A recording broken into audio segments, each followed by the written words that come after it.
F-Fox. Shoot, guys.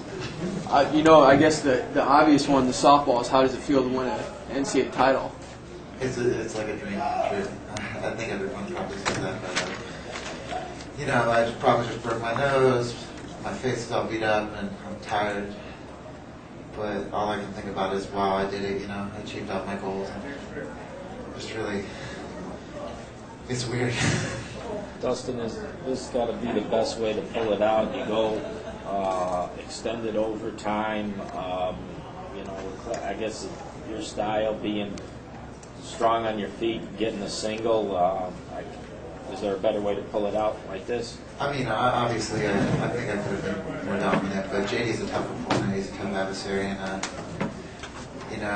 had a couple scoring opportunities, so did he, and I just happened to capitalize on that one. And my game plan was to ride him a little bit longer. I wanted to get the riding time point like I did at Big Ten, so I rode him out the whole third period. It was really hard because the flow of the match was really broken up because my headgear broke, got a bloody nose, my head was bleeding. That was the longest match of my life. So, I'm obviously happy with the way it turned out. J.D. Bergman, he's been a friend of yours for a while. What's it like going against him? You've gone against him 3 times. Is it different wrestling J.D. Bergman? I mean, I don't know how he feels about it, but I have a lot of respect for him. And he wrestled really tough. He had a game plan. He stuck with it. And what happened was in the first overtime period, I rode him for about 15 to 20 seconds, and then I got out in about 2 or 3, or I forget how many. And I knew at that point that the percentage of me winning was pretty good, because I knew he'd be desperate to get a takedown because there was no way he was going to beat me on riding time in the second overtime. So, he wrestled a great strategy. I respect him a lot.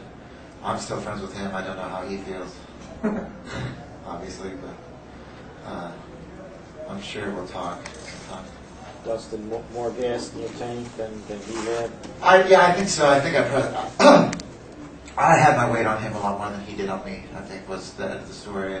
And I was really frustrated with the amount of breaks that there were, because part of my game plan was obviously to wear him down, to use my weight to my advantage, to get him tired so he'd be easier to ride, would be more willing to go for takedowns, such as that. But because the match was paced how it was because of all the injury timeouts, blood times and stuff, I couldn't get him as tired as I wanted. But I think near the end of when he took that shot, he was dead tired. And so I think that's why I was able to finish on him. Question back here. Justin, how were you able to keep your focus during the multiple breaks and the flow being kind of interrupted? I almost lost it a bunch of times, to be honest. My coaches kept me really centered. Drew Periana, coach for the Wilson, right over there. They're like, focus. Don't be upset. You're winning. This is what you want. And obviously, they were right. They kept me focused, and I obviously got a lot of this national title with them. You've kind of become, last year it was Askren, and you had guys like Hendricks. You've kind of become an off-the-mat personality. You have a great Big Ten Network special. How do you kind of, what's kind of your personality? How do you kind of approach wrestling? Because you are a unique personality.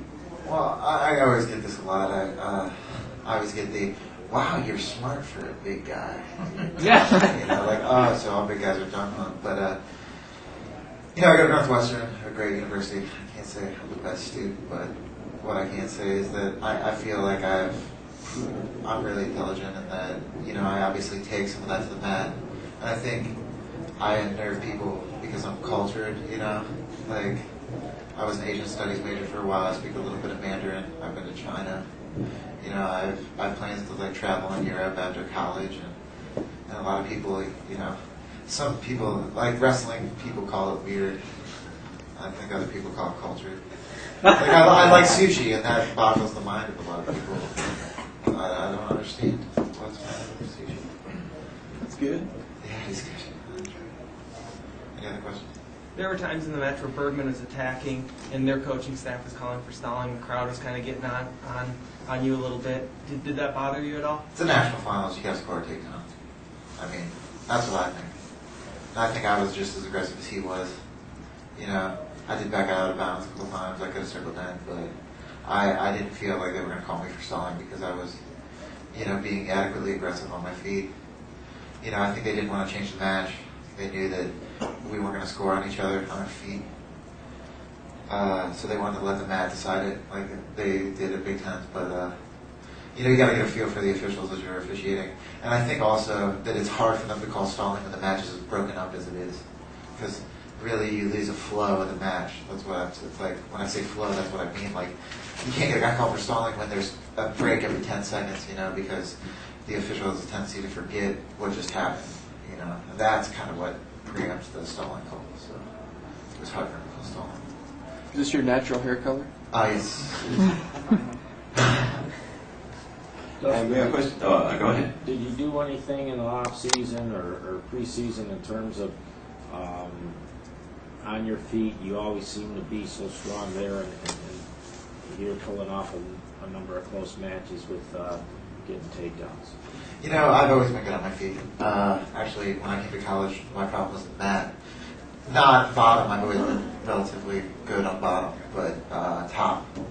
The coach just said in college it's a huge weapon to have when you can ride someone for a minute, when you can get that riding time point. It's like a takedown, You get that 1 point advantage. And if you get steal riding time, it's a huge advantage. And look at, there are a bunch of matches that get decided because of riding time. So obviously Timmy and Drew and all of our coaching staff helped me work on top. And I feel like I won because I was the most balanced wrestler. I think, a lot of good heavyweights are good on their feet. Some are good on their feet, but they're great on top. Others, can't get off bottom for the life of them. And I think that I have a balance of all three positions. And, that's something that Northwestern gave me. Questions for the coach?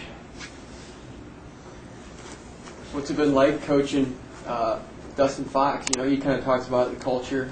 You come from a different culture, University of Iowa, but you've been able to do a great job with a lot of different personalities like Herbert and Lang. How does he fit in the mix? Well, he's definitely got a unique personality, and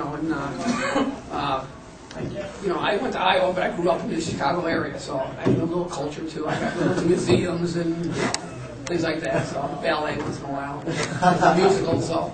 But no, Dustin's been great. I mean, he's what he is. He's very genuine, and he's not going to, avoid if he needs to work on something, he'll work on it, and he's always open to suggestions, and he's never backed away from any kind of challenge. And he's probably the quickest 285 pounder with fixed height. At size 16 feet, you'll see.